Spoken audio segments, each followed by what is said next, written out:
Hello and welcome to Wine Blast.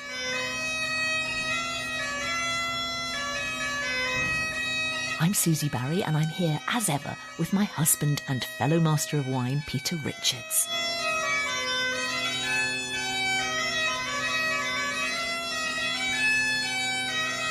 What's not so normal is our intro music. Yeah, no need to adjust your sets.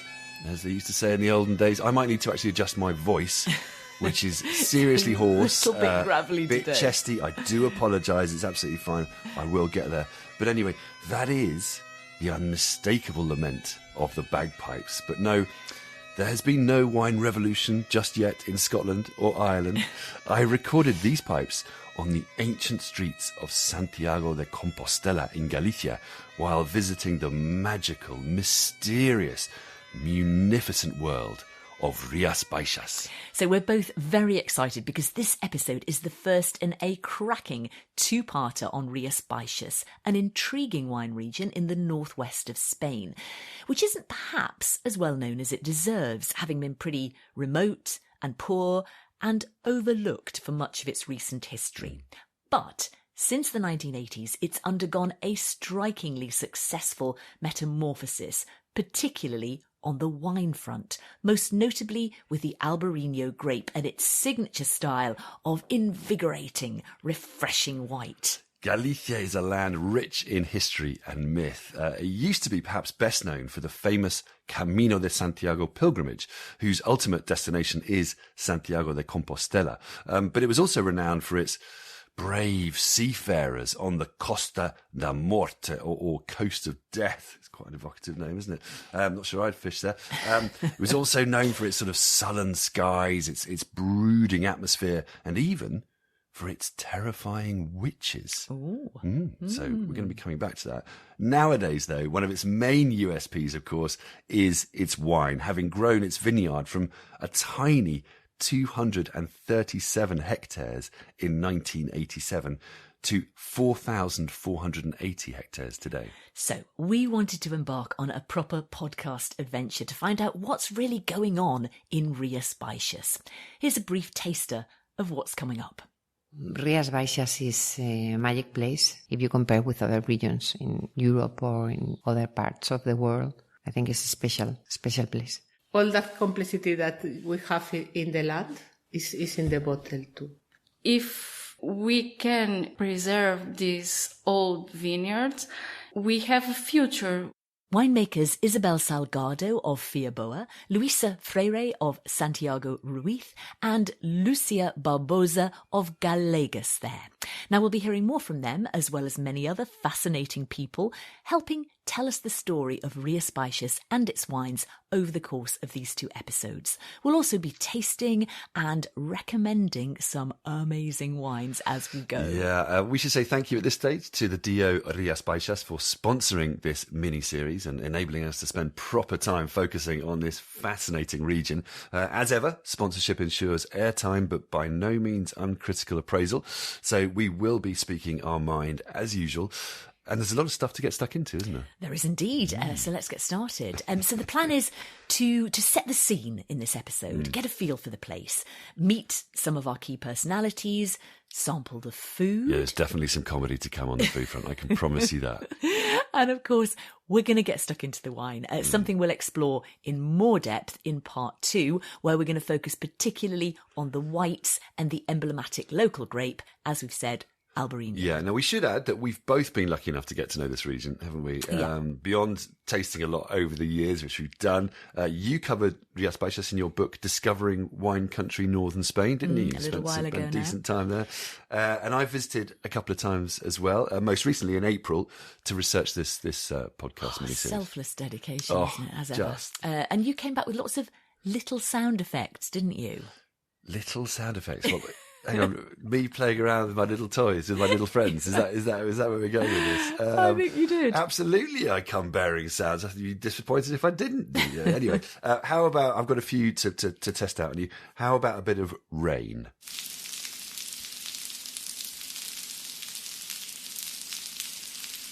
Or a bit of wild coastal wind? bit woolly, that one. Or finally, this one, recorded at the water feature at Pazo San Mauro.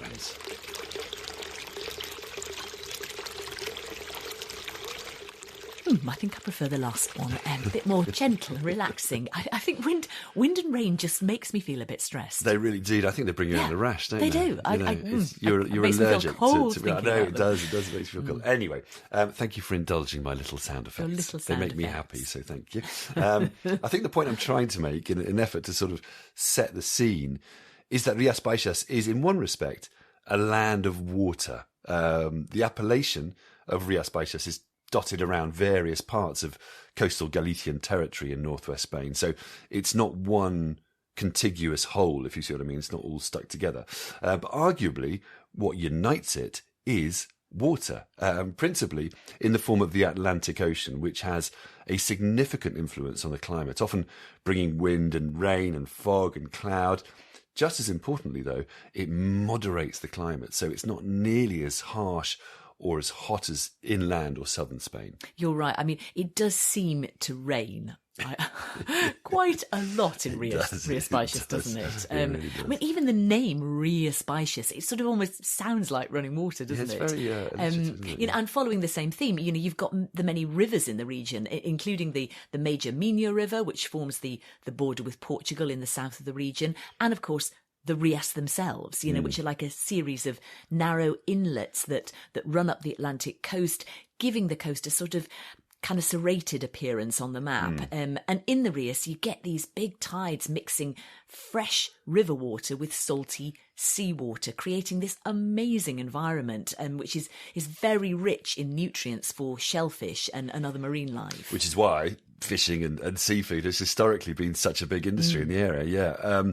So the water helps provide food and work, and also wine, of course, because one of the main things you notice when you travel around Rías Baixas and Galicia, isn't it, is this absolute profusion of green growth everywhere you look. Very verdant. It's like the day of the Triffids, isn't it? You see, the plants are taking over. It's a landscape overflowing with small holdings that just teem with life. Mainly vines running riot over pergolas. It's sort of Albariño anarchy, if you know what I mean. But also you get things like goats and chickens and vegetables, sweet corn, cabbages, olive trees, lemon trees, palm trees. And that actually tells you something else about Rías Baixas. I mean, yes, it can be rainy and cloudy and well watered, but it can also get pretty warm and sunny. I think it has an annual average of over 2,000 hours of sunshine, which, certainly isn't to be sniffed at or bad. Sniffed over or making you sniff.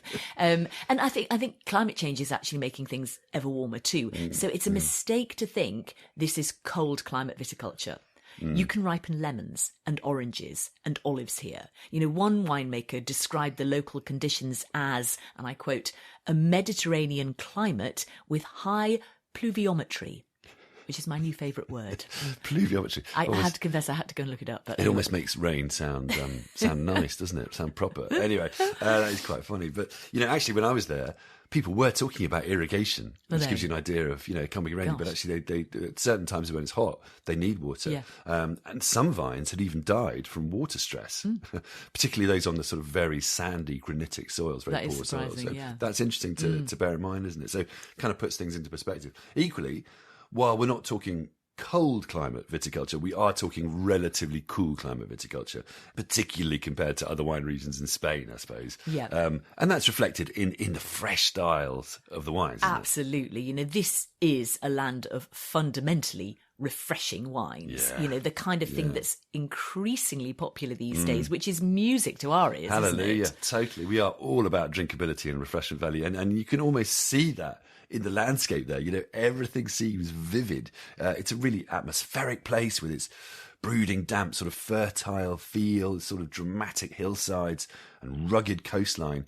You feel very sort of close to nature there. It's a proper land of mists and mellow fruitfulness, as the poet might have said. Get you. Clearly it inspires poetry as well. Mind you, given one of the region's biggest producers, funnily enough, is Martin Kodak's and is named after a medieval poet and composer. Well, there you go. Maybe you are indeed on the money. Everyone's acted out Yeah. there. Yeah. And talking of the people and history, though, that's also a subject we should touch on, isn't it? Absolutely. So I asked a lot about this while I was out there, how people would define or describe the Galician character. And generally, the consensus was that the Galicians are by nature somewhat reserved. Maybe it's that cool, rainy climate, a bit like, us in England, especially initially. But once you get to know them, once they open up, they're friends for life. So it's a sort of picture of people who are generally very loyal, very resilient, very determined, extremely diligent. Here's what Stephanie Schilling of Santiago Ruiz had to say. She's got a valuable perspective as an outsider, originally from Chile, but having lived in Spain for some time. The people are really, really, really hardworking, nice. When you get to know them, they're like super friendly and all that. It's complicated to get to know them, but then when you are their friends, they invite you always to their homes and are really friendly and very, very honest and transparent. And then they're very generous and they're very rewarding, and then they're very straightforward. Sometimes they don't want to say all what they want to say, but then if they trust you, they do. Look where they live. I mean, with all the kind of weather, and I mean, if you go out there to the sea and have to get the fish and all that, of course you're going to be proud that you got the super fish out of the nasty weather, and then you grow really good wine. Intriguing. Complex people do tend to be the most interesting, don't you think? Yeah, and probably make the best wines. Discuss. Ooh, what do you think? There's a hypothesis to test out. Yeah, no, I also touched on this issue with Romina Lopez, a cultural guide with whom I visited the famous Santiago de Compostela Cathedral. And for those who haven't been, this is architectural shock and awe. The facade of this cathedral is just epic. There is no other word for it. It's massive and so ornate and imposing. And I guess that part of the point is that this is the culmination, the ultimate destination of the famous Camino de Santiago pilgrimage route, where the shrine of the Apostle St. James is housed.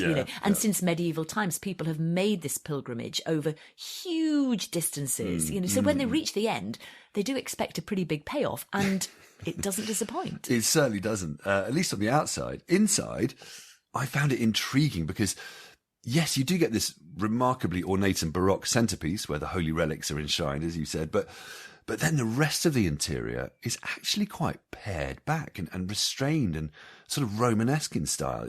It's certainly not as lavish or opulent as I was expecting. Maybe you were focusing too much on the money or investment brought in by all the pilgrims over the years, so expected a bit more bling. I was expecting more bling for the buck. But this was big business, particularly in the day, wasn't it? Yeah, it's a good point. And it still is. Hundreds of thousands of pilgrims come every year. I mean, not all religious, but they come. And just as importantly for Galicia, it in the past, it didn't just bring in foreign investment in the local economy, it also brought knowledge. And it's assumed, religious people tending to be partial to wine, of course. Fantastic. A fair bit of wine knowledge came with that pilgrimage too. So, you could see it as the religious pilgrimages helping pave the way for our wine pilgrimages to the region today. Does that work? I think it does. It's an interesting notion. Why isn't it? not? Why not? But what did Romina have to say? Yeah, so sorry. We sat down in the cathedral for a very brief chat, and I asked her to describe Galician people. We are people very proud of our history, very proud of our region, of our landscape, of our lifestyle. Now we're sitting in the magnificent Santiago de Compostela Cathedral, and so many people throughout history came on a very long, very famous pilgrimage to this place. How important is the pilgrimage to this part of the world? It has been incredibly important because pilgrims made us the people we are. So our identity is totally linked to this pilgrimage. No, so religion, being Christian, all the cultural aspects related to the way brought by pilgrims over centuries. And Galicia for a long time was quite a remote part of Europe. It was hard to get to. It was cut off by mountains. How important was the pilgrimage in terms of bringing people here, bringing their knowledge here, and that sort of, and their money as well, I suppose? I think that thanks to pilgrims, the north of Spain, not only Galicia, is as it is. Otherwise, this region that was very autonomous, independent, but also not well communicated with the rest of Spain and Europe, would be very different, no? So in our current character and personality, this is pilgrims. What pilgrims brought is incredibly important. And we're looking at this cathedral. It's funny because you look one way and it's very pared back and actually quite elegant and simple. And then you look the other way and there's this amazing ornate Baroque sort of element to the cathedral. And you said this sort of sums up the Galician character. Can you just tell me about that? Well, that's very personal, is my opinion. So I think we can be both. We can be very simple, but in a positive way. We can be austere. We can be elegant, like Romanesque. But sometimes we can be very overwhelming, in many senses, like the Baroque. Now, it seems almost sacrilege to bring this up, sitting in a cathedral, but Galicia has a reputation for magic, for witchcraft, and this sort of wonderful sort of alternative reality. Can you just explain a little bit about why that is?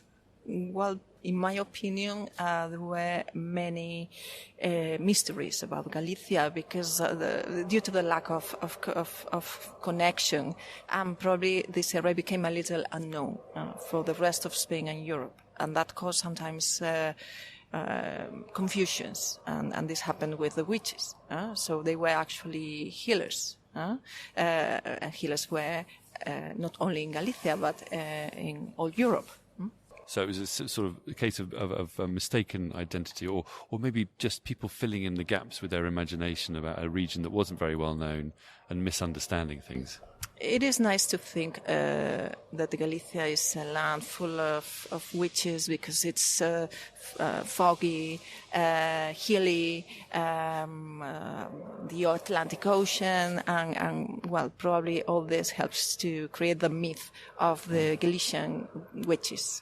You can see that happening, can't you? You know, you get this remote region that's misty and mysterious, and people start making up myths. Yeah, and the other element that's key here, which is really intriguing about this part of the world, I'm sure you agree, is the importance and prominence of women in society. And this is particularly noticeable in winemaking circles. On my trip, for example, I didn't meet one male winemaker. Really? Yeah. No, I know. That is quite unusual. It's a small sample, but still, it is also something that's generally remarked upon. Yeah, I mean, it's always hard to generalise about these things, isn't it? Yeah, but what I understood was that historically, the men in coastal Galicia would be out on the boats for long periods. So the women simply had to take care of everything, including the winemaking. And this then perhaps extended to when Galicia was in a really bad way in the 20th century, and many men emigrated to find better opportunities, often to the Americas. Yeah. So I actually asked winemaker Susana Pérez of Pazo San Mauro about this. And she had Maria translating for her. And this is what they said when I asked about the prominence of female winemakers in Rías Baixas. Es curioso, esta pregunta la he escuchado más veces. Sin embargo, yo creo que nosotros no lo percibimos como algo raro. Porque in Galicia, it's very, very traditional. It's a normal thing. Women are always being responsible for the hard works in this area. Normally, the men of the family went out to work, but the woman is responsible for the children, for the vineyard, for everything. So it's a traditional way of lifestyle here. It's not something strange for them. It's a matriarchy here. Yes, exactly. Sadly.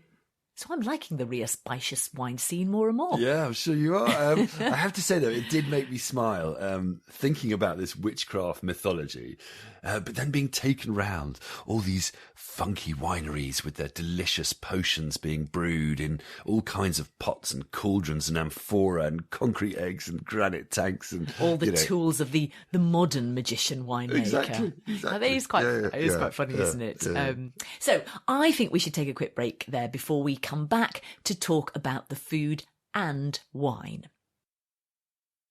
To recap so far, Rías Baixas is a unique wine region on Spain's northwest Atlantic coast, where vines run riot and the people are fiercely proud of their heritage and produce, wine included. So much so that these days pilgrims aren't just coming for religious or spiritual purposes, they also come for the wine. I guess you could class me as a wine pilgrim. I think we can definitely do that. I'm noble and spiritual. I think I fit into that category. I'm definitely more of a wine pilgrim. Wine. Tell you what I am. I'm definitely more of a wine pilgrim than a bagpipe pilgrim. Yeah. I have to say. On which note, though, we probably should have added in our cultural context that this region has a strong Celtic heritage, like parts of the UK, which is why the bagpipes are part of local culture and history, just to clear that one up. I'm glad we have cleared that up, because now we're going to move on to the food and wine. And didn't I read something recently about the benefits of the Atlantic diet? Exactly. Yeah, so this is really interesting. We'll post a link to this piece on our show notes. But basically, a clinical trial was conducted into the traditional diet in this part of Spain. So, rich in seafood, fruit, vegetables, but also with meat and dairy, potatoes, and of course a nice bit of wine, we have to add, and this was dubbed the Atlantic diet. And recent analysis of this study found this diet could make it just as healthy as the more famous Mediterranean diet, reducing the risk of type 2 diabetes and heart-related conditions, that kind of thing. I mean, I guess it's not a big surprise, given we're essentially talking about really fresh produce, often locally sourced and seasonal, prepared and served very simply. You've got lots of variety, lots of seafood, and also a society that's quite convivial, with lots of family meals and sharing of food. And all that is so important, isn't it? I totally agree, fair enough. But the food there, just to stop for a second, the food is so good, isn't it? It really, really is. So good. I mean, what would be our favourite dishes well, there? I mean, the seafood generally is just sensational. And like we've said, done so simply. Octopus is the classic, just this big chunk of meaty, succulent octopus with olive oil and paprika. Pulpo a la gallega. Yeah, which often they sort of serve on potatoes, don't they? Yeah, but then you've got lovely mussels and clams and oysters and sea urchins. I mean, not to mention all the gorgeous fish, like the monkfish. Didn't you have a run-in with a sea urchin? Just talking of sea urchins while you were in Rías Baixas? Why do you have to bring up all the traumatic events? What is it with this line of questioning? It's not very kind. No, you're quite right. I was coming on to that. Essentially, I really wanted to experience the seafood sector while I was out there in the region. And instead of sort of kitting me out in a deep sea diver's suit and chucking me off a boat, which you probably would have done. I don't know that I would. Well, I'd shudder to think what you would. Anyway, they took me to one of the region's top shellfish producers and wholesalers, Mariscos Laureano. And what did you find? Loads and loads of sea creatures, really. Oysters, clams, mussels, barnacles, sea urchins, as you said, scallops, crabs, razor clams, cockles. I kind of ran out of English names after a while. Wow. But can I, just by way of brief interlude for local colour, can I play you a recording of what these things are, but in Gallego, the local language? More little sounds? Bring it on. Ostras, ameixas, birbirichos, navallas, ameixóns, mexilón, ostra plana, ostra rizada, cornichas, ameixa fina, ameixa japónica, ameixa babosa, camarón, bogavante, nécora, centolo. Fernando Oubiña there, who we'll come back to in a second. But it gives you an idea of the bounties of the sea here, doesn't it? It's also lovely, just, can I say, to hear Gallego, testament to the fierce spirit of independence and local identity here. So these shellfish have been collected from the Rías. Many are farmed off floating platforms called bateas. And these shellfish were all in a series of tanks in this massive sort of warehouse, being purified before being shipped off to top restaurants all around Europe. Please tell me that you tucked in. Please. I did. Slightly. I am glad to hear Slightly it. against my better judgment. It was pretty early in the morning and I just brushed my teeth. So there I was, this sort of slightly green around the gills Brit, at the crack of dawn, a bit woolly, surrounded by... Albariño fueled. There may have been things the night before, but I was surrounded by these sort of grizzled sea dogs and armies of crustaceans. And before I knew it, I was manhandling sea urchins then tasting their innards and eggs after they've been split open with a strong knife. Oh, I'd have loved to see your face when that happened. Well, do you know what? You can actually, because I did record it for Instagram. So we're going to put that on Instagram for anyone who's interested. We might try and find some photos for the show notes as well. But anyway, the lengths I go to for this podcast. Now, that particular experience did test my mettle a bit, I'll be honest. But I was brave. You'd be very proud of me. And actually, the flavour was very subtle and delicate and actually quite beautiful. But then I was taste testing the difference between Pacific and flat oysters. And? The Pacific ones are more intense and sweeter and finer, for what it's worth. I was inspecting how they use concrete to glue baby oysters to wooden planks to then grow on. When they put them out. I was slobbering up razor clams, squeezed fresh out of their tubes. It was all, just the most a feast for the senses, but it did make my head spin a bit. I can just picturing you. I can't help but laugh at the thought of you, Peter Richards, having to do all that with a very polite smile, which I'm sure you did, as ever. I did. But but also I think, for me, as a massive, massive shellfish lover, it is making me quite jealous. I think all that was missing, quite clearly, was a nice glass of Albariño to wash it down, wasn't it? Well, it's funny you say that, actually, because as it happens, Laureano and his wife Guadalupe and son Fernando, who we just heard from, have been so successful with the shellfish business that they launched their own wine brand. Oh. Yeah, so it makes sense, doesn't it? Made for shellfish. Indeed. So I took the chance while I was there to ask Fernando for some specialist advice, and you'd have liked this. I think I could hear you in my ear just saying, ask these questions. So they make 3 styles of Albariño in Val d'Salnes under the Laureatus label.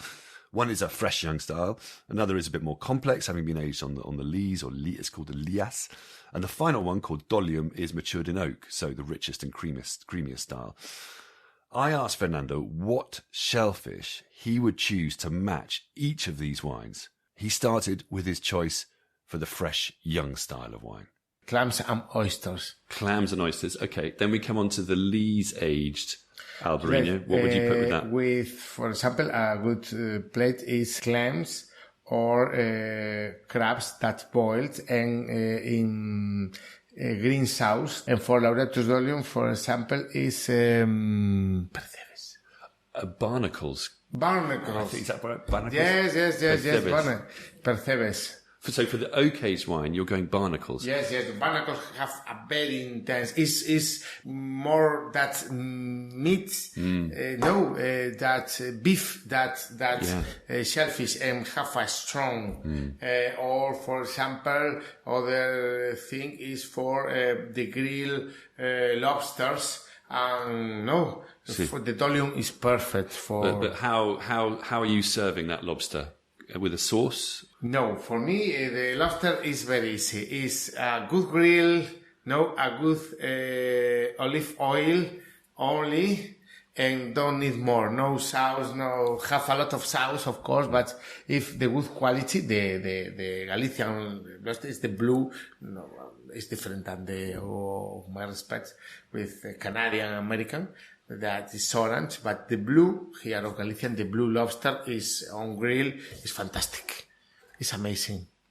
It's a quality. I just want to go and eat that now. I think we should stop this podcast right now. Go and find some lobster, cook it up, and serve it with olive oil and an elegantly oaked Rías Baixas Albariño. Could life seriously get any better? I'm with you. I am with you on that one. But I think it might be polite just to finish up first. Maybe we should, but shall then... we do that? We can delay our gratification a bit. My word, what a thought. I agree. Just to add, the Laureatus Lias Albariño was a lovely mix of freshness and bready richness.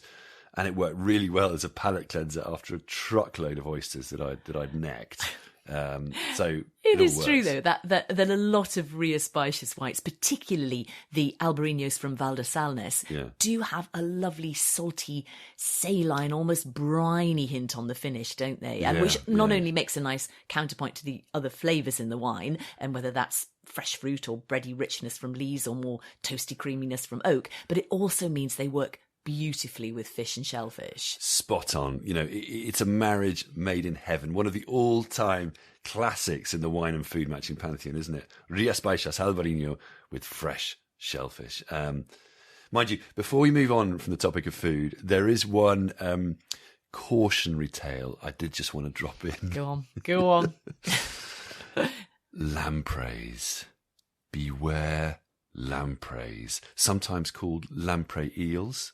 More especially, beware lamprey stew when served by a proud home chef touting it as a special local recipe when it's dark as the night in the pot and with strange things bobbing around in it. Just don't go there. You didn't. I did. Oof. I did. Oh. I thought I still had my polite smile on, and I thought, no, I'm going to be a gracious guest. And boy, did I regret it. Oh, my. I mean, it tasted like if you boiled leather and decades-old biltong with a kind of whale carcass and strained it through coal and eaten it off warm asphalt with added mange too. I mean, I struggled my way through it, but I was still tasting it on the plane home. No amount of mouthwash or Albariño could shift it. It really was quite something. That's hilarious. Yeah, there you go. So we don't just focus on the finer things in life, elegant fine dining in this pod, do we? It's warts and all. Yeah. But to move on, what did you make of the wines, generally speaking? Yeah, well, I'm not sure Eddie quite stood up to lamprey stew. That's one conclusion. I can imagine not. That is a big question, and one I think it will probably take the full 2 episodes to answer. In a good way, there's so much to say. Generally, the quality is impressive, as is, and this is important, the diversity. There's so much more to Rías Baixas than just fresh, quaffing Albariño. Which is what, you might I know we're going to get into that, aren't we, a bit in the next episode, looking at the diversity of Albariño and the whites, both in terms of winemaking, but also terroir, looking at the different subzones like Salnes, Condado de Tea and Orosal. But it goes beyond that as well, doesn't it? Absolutely. There's so many things going on. People aging wines in the ocean, people making orange wine, natural wine, no sulfite wine, all kinds of stuff. There's so much potential. But there were 2 styles I particularly wanted to flag up in this alternative context, as it were, and they are sparkling and red. Both of which are pretty tiny categories in the region as things stand. Yeah, it's true. But that may change over time. And I think, I don't know, they showcase the potential of the region looking to the future. Take red wine, for example. Historically, red was actually a big part of the region's production, but that was when it was pretty basic plonk, and there were often sort of totally unsuitable grape varieties like Alicante Boucher and hybrids in there. Then everyone replanted with things like Albariño, which was good. But it meant some of the old local red varieties sort of faded into obscurity. And some were on the brink of oblivion, really, weren't they? Absolutely. And given the warming climate and general global trends towards juicy, fresh, lighter styles of red, some Rías Baixas producers are reviving varieties like Espadeiro, Suson, Caíño Tinto, Brancelao, Mencía, Castañal and Pedral. There were only 16 producers making red wine in 2010, but there are 45 now. So it's growing. One producer in particular doing this is Señorío de Rubiós in Condado de Tea, which works with lots of smaller growers. So I asked Natalia Rodríguez to tell me more. We are the winery in Rías Baixas that elaborate most quantity of red varieties and work with all varieties that Rías Baixas allow, except the Castañal. But we work with the Sousón, Espadeiro, Caíño, Mencía, Pedral, Brancellao, Loureira Tinta. And in the case, for example, of the Pedral, is a variety that we recuperate in 2011 that is possible disappear. But nowadays we are increased the quantity that elaborate of Pedral. So, I mean, I'm sure lots of people wouldn't be familiar with Rías Baixas Red. So can you just give us an introduction? What's the typical flavour profile? What can we expect from a Rías Baixas Red? Rías Baixas Red are wines very fruity, red fruit, blueberry, raspberry, or with a touch of acidity and tannins, but are wines with very expressive. Is the influence of the Atlantic Ocean without oak. For example, in our case, we don't use the oak because we prefer when the people taste the wine, taste the particularity of the wine. and are wines easy to drink, but with this touch of acidity that sometimes very surprise for the people, and there are people that accept well, and others need more time for adapt to this kind of wines. So we're talking about fresh, bright, juicy, crunchy reds. You said sometimes they can surprise people. So do you think we're going to see more and more Rías Baixas red? Do you think it's a category that's going to grow? Yes, I think it's grow. The way is step by step, and it's slow if you compare with the whites. But for example, the winery was founded and the first vintage is 2005. And in the 2005, the quantity of red in Rías Baixas is minimum. Nowadays it's perhaps 4 or 5% in Rías Baixas, but there are a lot of wineries that decide to work with this kind of grapes, indigenous grape and native grapes, because it's the grapes that better express the particularity of Rías Baixas, the Atlantic Ocean and this climate and this terroir. And for us it's very important. And it's true, there are people in the international market that look for and search this kind of wines without oak, more fruity, more fresh, more crispy, and I think it's a good idea. Do you think climate change is having an impact as well? I think climate change is a problem. For example, in the white varieties is a big problem because increase the alcohol, change the acidity, and is no good for the white varieties. It's good for the red varieties because the normal alcohol is 11, and in the last years increased to 12, but is good for the red, but the climate change is no good for the vineyards and for the production, and we need to doing different kind of things and action for avoid the climate change. You talk about the importance of recuperating, reviving history. Do you think that traditions have got a bit lost in this area? Nowadays, no. But I think when we founded the winery, it's possible some kind of varieties lost. For example, the Pedral. Pedral is a grape that we recuperated in 2011, and the first time we only elaborate 800 kilos. Nowadays we are in 12,000 kilos, more or less. It's a small quantity, but the process is a process of recuperation. But I think if the winery don't exist, it's possible some kind of varieties disappear. So we'll be coming back to the issue of climate change in part 2. But in the meantime, that's intriguing, rescuing Pedral from the verge of extinction. I mean, I must admit, I haven't tried many Rías Baixas reds. Yeah, well, neither had I before I went, and I'm not sure many people get the chance to. And it's true to say, there are some Rías Baixas reds that are pretty mean and green and murky, old school in all the wrong sense of the word.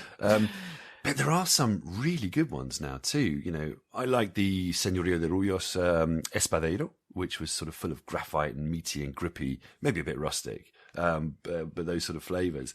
I also like the Mencía, which was really juicy and fresh and upbeat, really lovely. I also was really impressed with the reds at Atis, which is a really funky producer in Salnes, making all kinds of wine. We're going to be looking at them, aren't we, in a bit more detail in the next episode. Exactly. But for example, they had a Pedral that was superb. It was all sort of dry flowers and bitter berries, herbal tones. Kind of like if you crossed Burgundy with Beaujolais and Loire Cabernet Franc in that mix, sort of a bit like good Mencía, really, I suppose.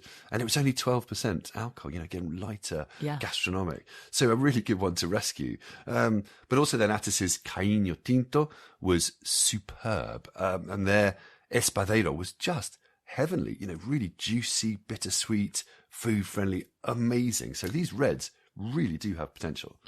Rías Baixas reds coming to a table near you soon. There you go. Now, you mentioned sparkling too? Yeah, so if you think about Albariño, it's high acid and responds brilliantly to lees aging and bottle aging, both things we're going to come on to in the next episode. Both of those things are what happen with traditional method champagne-style sparkling wine, right? So you can charge good money for fizz. This is a style that Albariño can do. So join the dots. Rías Baixas producers are starting to move into fizz? Yeah, exactly. So a few are. For example, Isabel Salgado at Fillamo had just been on a research trip to Champagne when I spoke to her. She'd been touring the growers, and she said she'd be looking to make some traditional method sparkling wine, maybe with a base wine fermented in oak and long lees aged sort of along the grower style. So that sounded really interesting. And did you try some that you liked when you were out there? Absolutely too. So yeah, at Pazo de Almuña with winemaker Lúcia Barbosa from Adegas Galegas, who we heard from at the beginning. This was Albariño aged for 40 months on the lees. And it was lovely, so sort of appley and bready and savoury and fine. Really good potential there. Apparently, they've done experiments starting with 12 months on the lees. 9 months is the minimum for the appellation. But then they worked up, and they may end up now trying 60 months next, which I'd really encourage, you know. Anyway, I asked Lúcia why she's keen to make sparkling with Albariño in Rías Baixas.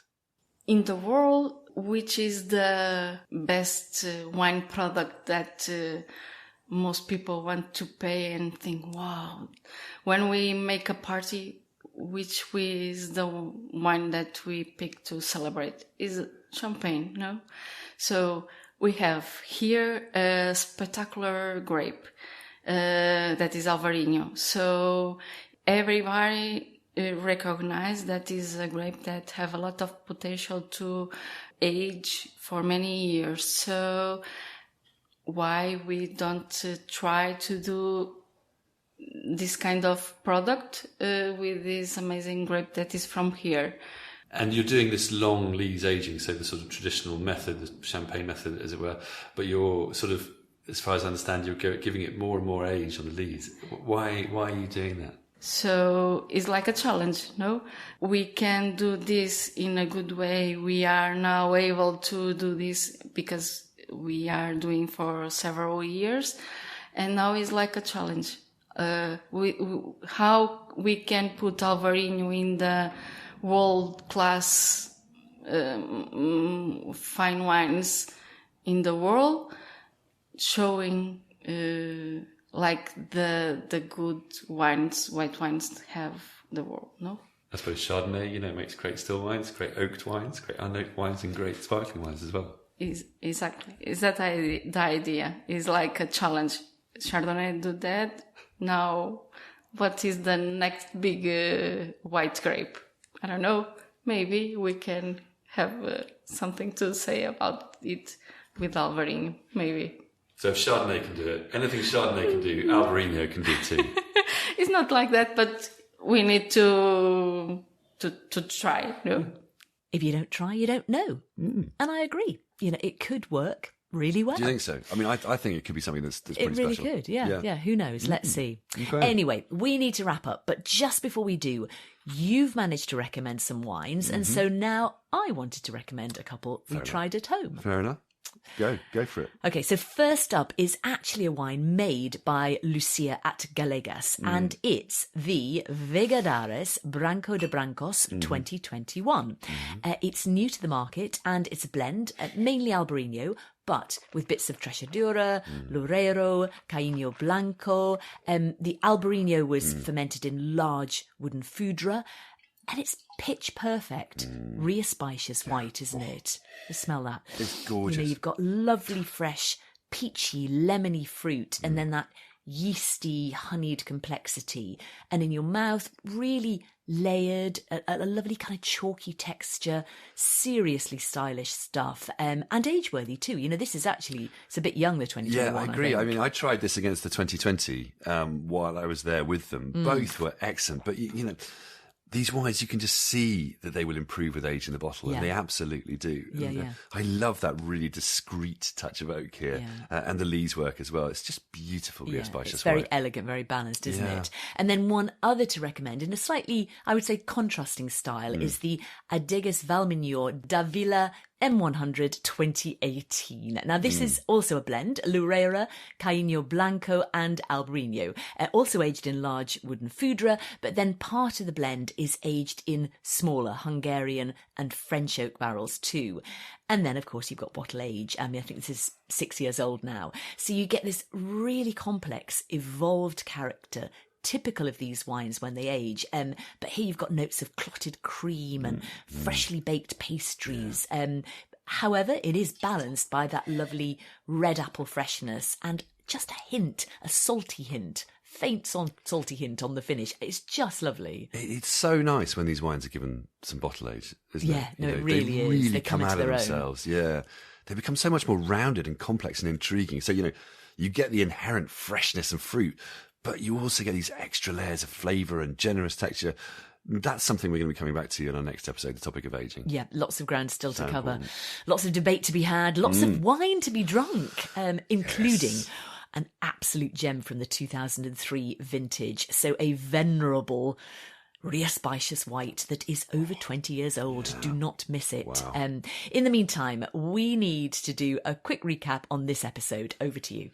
Gracias. So, Rías Baixas is a land of mists, myths, and mariscos. That's shellfish, but it didn't work with my alliteration, so I'll just get my coat. Yeah, the rolling hills and verdant vineyards of Spain's northwest Atlantic coast make for invigorating, food-friendly whites that work beautifully with all kinds of dishes, but particularly the local seafood. The wine scene has been revived to dramatic effect since the 1980s, and now the wines are more diverse than ever, including red, sparkling, and beyond. The future is looking exciting. Cheers to that. Our thanks to the Dio Rías Baixas for sponsoring this episode. Also to everyone we heard from in this episode, including Stephanie Schilling, Romina Lopez, Susana Pérez, Fernando Oubiña, Natalia Rodríguez, and Lúcia Barbosa. Don't miss the next and concluding part in this mini-series. Thanks also to you for listening. Until next time, cheers.